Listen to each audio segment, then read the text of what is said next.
व्यासपीठ अध्यक्ष, प्रमुख पाहुणे व सर्व माझे शिक्षक बंधू आणि भगिनी, वर्गाच्या कर्मचारी बंधू आणि भगिनी, आणि तुम्ही बसलेले, तुमच्याशिवाय कार्यक्रम होऊ शकत नाही असे माझे चिमुकले छोटे बालगोपाल,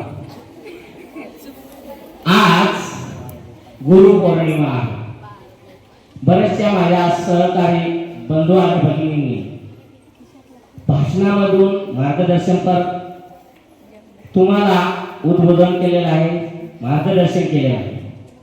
मी फक्त एकच सांगू इच्छितो, जे दर दिवशी तुम्ही एक मंत्र म्हणता तो म्हणजेच गुरुर ब्रह्मा गुरुर विष्णू गुरुर्देव महेश्वरा गुरुर साक्षात परब्रह्म तस्मै श्री गुरुवे नमः, याचाच अर्थ सांगण्यासाठी मी उभा आहे. ते मला चांगलं जमतं, तुम्हाला माहिती बरोबर आहे. गुरुर ब्रह्मा म्हणजे कोण? ज्यांनी सृष्टी रचली, ज्यांनी सृष्टी मध्ये जे काही सजीव असतील त्यांना तयार केलं, असे यांना आपण गुरुर ब्रह्मा म्हणतो, ब्रह्म म्हणतो बरोबर. आणि गुरुर विष्णू आपल्याला तळ हाताच्या फोडाप्रमाणे सर्व सजीव सृष्टीला पृथ्वीवरती सर्वांचं पालन पोषण करणारे जे देवता आहेत ते म्हणजे श्री विष्णू भगवान.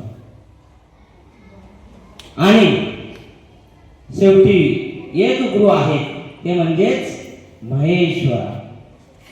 महेश्वर कोण आहे? तर आपण कोणी सांगतं महादेव, कोणी सांगतं शिव बाबा, आहे का नाही, मिक्सअप करून टाकले. पण शिव बाबा आणि महादेव एकच नाही, त्याचा भेद अनेक आहे. शंकरजी आणि महादेव बरोबर आहे. तर हे दोघं देव जे आहेत बरोबर की नाही, एक उत्पत्ती करता, एक पालन करता आणि एक लय म्हणजे प्रलय करता.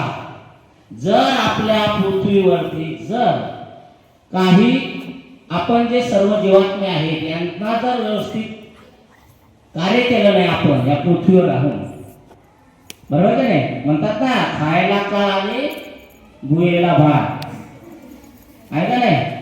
त्याच पद्धतीने आपण आलो कशासाठी, याचं चांगलं कार्य करण्यासाठी. जर आपण चांगलं कार्य करत नसेल तर सर्व सृष्टी काय केली जाते, संहार केला जातो, म्हणजे संपवला जातो. असे तिघ देवता आहेत, यांचं नमन केलेलं आहे बरोबर की नाही.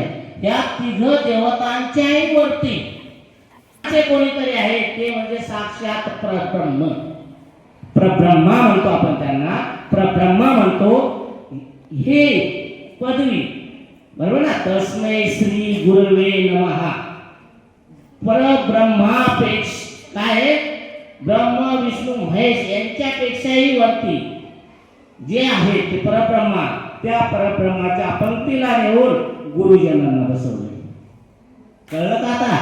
आपण दर दिवशी प्रार्थना म्हणतो ना, मंत्र म्हणतो ना, पण मंत्राचा अर्थ असा आहे ब्रह्म विष्णू महेश यांच्याही पेक्षा काय आहे, गुरुचा दर्जा मोठा आहे.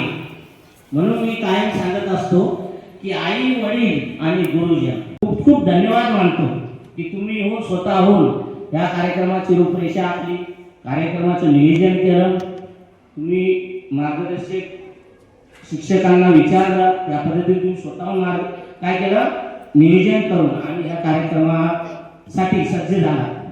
त्यामुळे परत एकदा तुमचं मी धन्यवाद मानतो.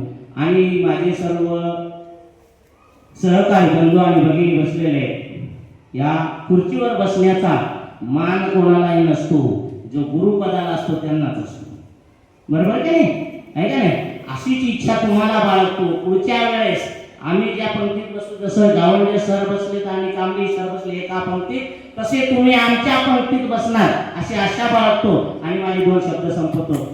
धन्यवाद.